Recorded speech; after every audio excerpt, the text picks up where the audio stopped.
Okay, a quick video. 2011 Volkswagen Jetta. 2011. So it's the board that has the two motors, the two white motors.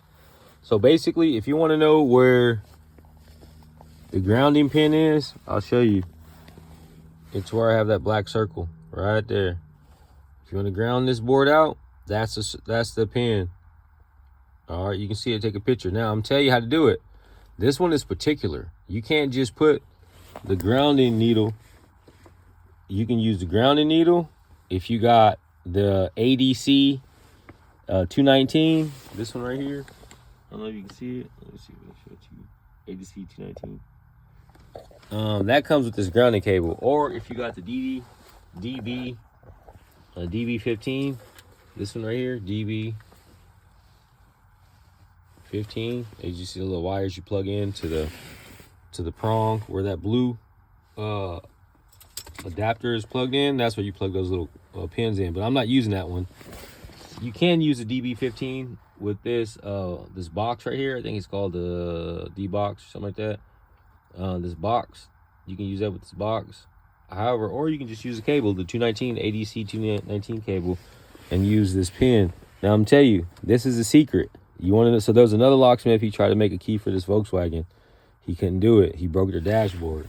They called me. So here I am. And so basically, in order to reset this instrument cluster, this is the sequence you got to do in order to get the pin code.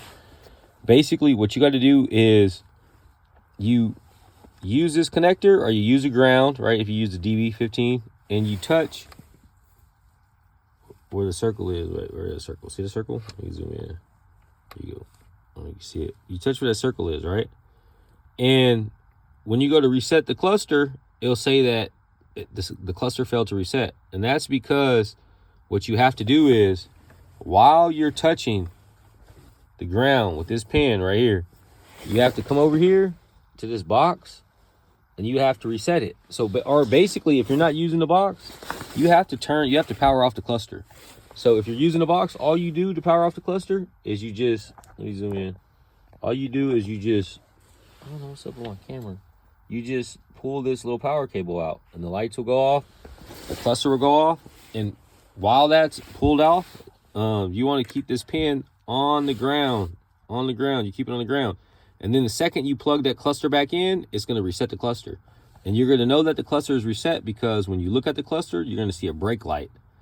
There won't be any other lights in the cluster except for a brake light. If you see that brake light, then you know the brake light illuminated on the cluster, then you know the cluster has been reset.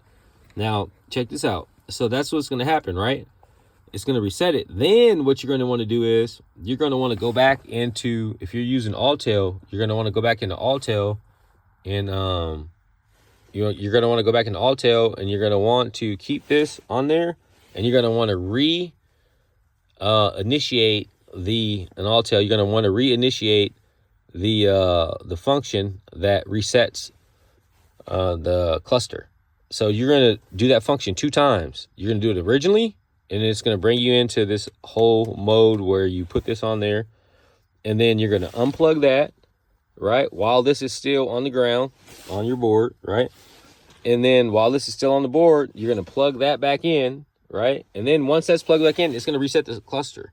Once the cluster is reset, you're going to have to run the reset on the Alltel one more time. You just run it again. Once it runs it again, it'll read the code.